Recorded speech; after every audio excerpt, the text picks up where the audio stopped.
3, 2, 1. Bakının mərkəzində.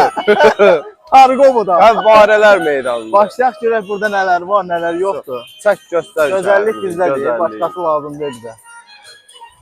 Halbuki bu günləri gözəl çəkilişlərimiz olasıydı. Sağ olsun polislər icazə vermədi. İmkan vermədilər. Polislər top vurup zamata pul qazandıracaqdı, başımıza oyun açdılar. Olmaz belə hərəkət. Toplarımız hardadır?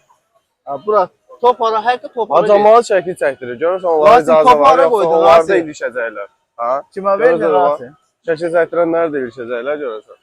Bura yox, bizə ilişməzlər məncə. Biz video çəkirik, damatı çəkirik, insanlarımızı çəkirik. Daha doğrusu bu Bakıda insanların hamısı xaricidir. Yəni bir-iki nəfər adam qalıb, onlardan biri bizik. Qəşəng hava var amma. Super hava var. Görürsən mikrofonumuzun səsi nətərdir? Ola, bir də mənim mikrofonumu çək. Ölüm da, ölüm. Bundan yaxşı yox.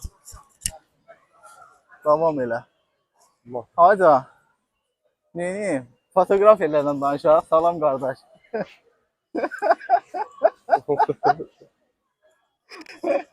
Etmə belə. Salam verəcək. Salam verəcək. Yorulmayasınız.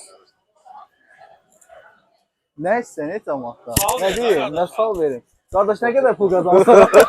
3 manat 50 gəlir. 4 olanda sevinirəm. Şəkil etsək sıxalı.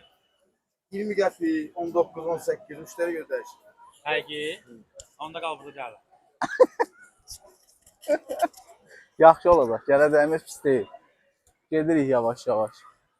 Sağ tərəfdə paşa dönərsək. Əvvəllər burada breakdance oynayanlar olur 100% azından ölür bu. Onlar olsaydı gəlib çəkərdi onları. Sənin əsas vətənin oradır.